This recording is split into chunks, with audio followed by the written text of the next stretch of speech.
ሰላም ሰላም፣ እንዴት ናችሁ? የፈጣን ቲዩብ ተከታታዮች እንዴት ናችሁ? ሰላም ሰላም ቤተሰብ፣ እኔ በጣም ደህና ነኝ። እንዴት ናችሁ? ዛሬ አንድ ርዕስ ይዤ ቀርብ ያለው በመጀመሪያ ቻናላችን አዳዲስ የምንለቃቸው ቪዲዮዎች እንዲደርሷችሁ ቻናላችን ሰብስክራይብ በማድረግ ቤተሰብ ሁኑ። ሰብስክራይብ አድርጉ፣ ላይክ፣ ሼር እንዲሁም ለጓደኞቻችሁ ሼር አድርጉ፣ ኮሜንት ጻፉልን፣ አስተያየት ጻፉልን። ይህን ካልኩ እንግዲህ ዛሬ ወደ ተዘጋጀሁበት ርዕስ ገብቻለሁኝ። አምስቱ የስኬት ህጎች የሚሉትን እናያለን። አምስቱ የስኬት ህጎች ዘ ፋይቭ ሎስ ኦፍ ሰክሰስ የሚሉትን እናያለን። እንግዲህ የሰው ልጅ ሁሉም ሰው በዚህ ምድር ላይ ያለ ሰው በሙሉ ስኬት ላይ መድረስ ይፈልጋል። ነገር ግን የስኬታችን መንገድ የተለያየ ሊሆን ይችላል። አንዱ አርቲስት መሆን ሊፈልግ ይችላል። አንዱ ፉትቦለር መሆን ሊፈልግ ይችላል።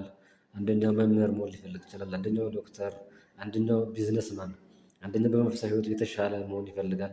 ሁሉም እንግዲህ እንደየፊናችን የተለያየ ስኬት መዳረሻቸውን እንፈልጋለን። ለዚህ ለሁሉም ግን መሰረታዊና የጋራ የሆኑ አምስት ቅደም ተከተላዊ ህጎች አሉ። ስለዚህ አምስቱን ህጎች ልክ እነዚህን አምስቱን ህጎች መፈጸም አለብን ማለት ነው ስኬት ላይ ለመድረስ። እነዚህ አምስቱ ህጎች ምንድን ናቸው? የመጀመሪያው ጥልቅ ፍላጎት ወይም ደግሞ የመፈለግ ህግ ይባላል።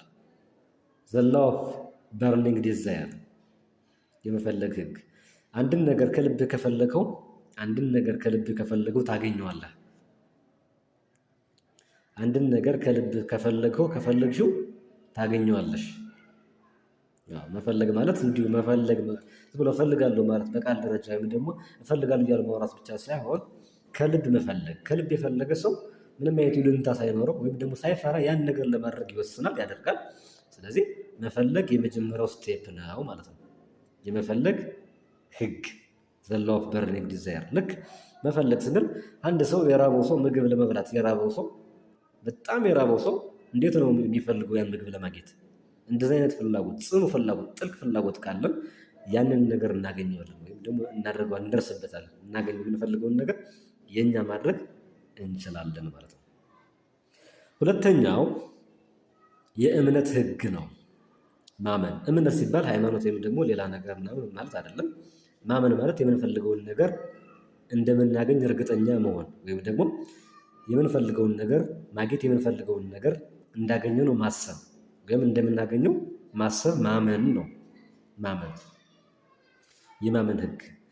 አንተ አሁን እያዳመጥከኝ ያለህ አንተ ይህን እያየህ ይህን ቪዲዮ እየተመለከትክ ያለው ሰው መሬትን የምታምነውን ያክል የምትፈልገውን ነገር ካመንከው ታገኘዋለህ።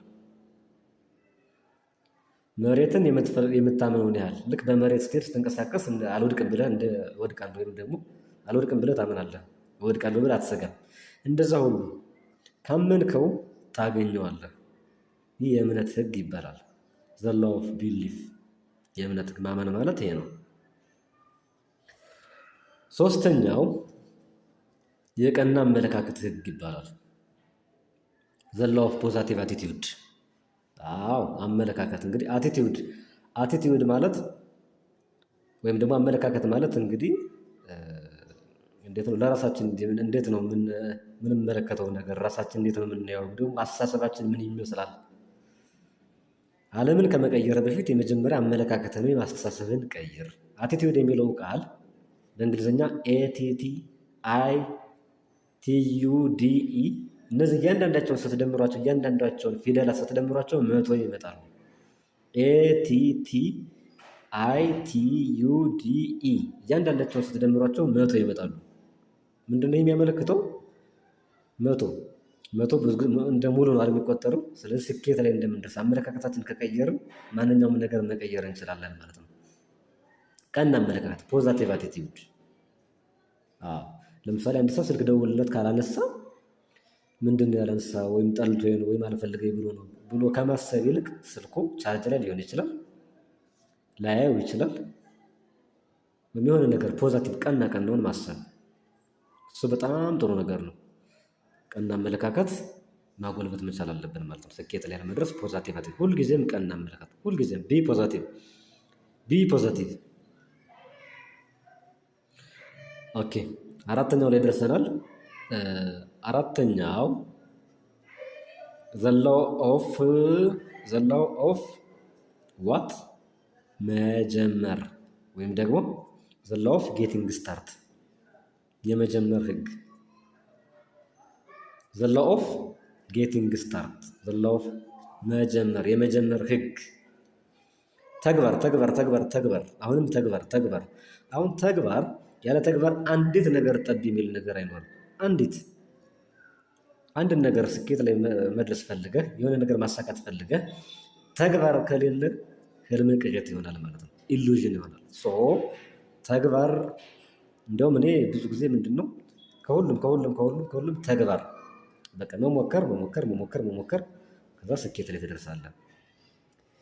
ስለዚህ ተግባር በጣም መሰረታዊ ነገር ነው። ያለ ተግባር ምንም ጠብ የሚል ስኬት አይኖርም። አምስተኛውና የመጨረሻው ዘ ሎው ኦፍ ፐርሲስተንስ ወይም ደግሞ የመጽናት ህግ ነው። መጽናት ዘ ሎው ኦፍ ፐርሲስተንስ የመጽናት ህግ ነው። ጽናት። ስለዚህ ያለ ጽናት እንግዲህ ምንም ሰው ያለ ጽናት ያቆማል። ጽናት ከሌለ ይደክማል። ጽናት ከሌለ ሰው ስራ ይተዋል። ጽናት ከሌለ ስኬት የሚባል ነገር አይታሰብም ወይም አይመጣም። ምክንያቱም በስኬት ጎዳና ውስጥ ምንድነው መውደቅ አለ፣ መነሳት አለ። ዘራሪ ነምበር ኦፍ አፕ ኤንድ ዳውንስ መውደቅ አለ፣ መነሳት አለ። ከዛ ግን ጸንተህ እና በትዕግስት ከቀጠልክ የምትፈልገውን ደረጃ ወይም ደግሞ የምትፈልገውን ስኬት ማግኘት ትችላለህ ማለት ነው። የመጽናት ህግ። ውሃ በጽናቱ አለቱን ይሰነጥቀዋል። በምኑ ነው? በጉልበቱ ሳይሆን በጽናቱ። መጽናት ተከታታይ አንድን ነገር ለማግኘት በትንሹ ጀምሮ በተከታታይ ነገሮችን በትንሹ መስራት ነው እንጂ አንዴ ብዙ ነገር መስራት ሳይሆን በተከታታይ ትንንሽ ተከታታይ ተግባር በጽናት መቀጠል ስኬት ላይ መድረስ ይቻላል። ጉዞ ምንም እንኳን ትንሽ ቢሆንም ዛሬ በትንሽ በተጀመረም ነገር ግን መጓዝህን እንዳታቋርጥ፣ ትክክለኛ መንገድ እስከያዝክ ድረስ እንዳታቋርጥ። ስለዚህ የመጽናት ህግ መጽናት ዘ ሎው ኦፍ ፐርሲስተንስ ጽናት በጽናት ነው። እናቶቻችን ወተት አጠራቅመው ቅቤ ለማውጣት ምንድነው መርጋት አለበት፣ መጽናት አለበት፣ መጠበቅ አለባቸው። እናቶቻችን ምንድነው አርግዘው ለመውለድ 9 ወር ከ5 ቀን መጠበቅ አለባቸው፣ መታገስ አለባቸው፣ መጽናት አለባቸው። ከዛ በኋላ የሚወዱትን ልጅ ተገላግለው ይደሰታሉ፣ ይዝናናሉ ማለት ነው። ስለዚህ 5ቱ የስኬት ህጎች ምንድናቸው? ማን ናቸው? የመጀመሪያው የጥልቅ ፍላጎት ህግ የመፈለግ ህግ ነው። ሁለተኛው የእምነት ህግ ነው። ሶስተኛው የቀና አመለካከት ህግ ነው። አራተኛው የመጀመር ህግ ወይም ደግሞ የተግባር ህግ ነው። አምስተኛው ደግሞ የመጽናት ህግ የጽናት ህግ ነው። ቻናላችን አዲስ ከሆናችሁ ለቻናላችን አዲስ ከሆናችሁ ሰብስክራይብ፣ ሼር አድርጉ። ስላዳመጣችሁ እጅግ አድርጌ አመሰግናለሁ። እግዚአብሔር ይስጥልኝ። በጣም አመሰግናችሁ። ባይ ባይ። አመሰግናለሁ።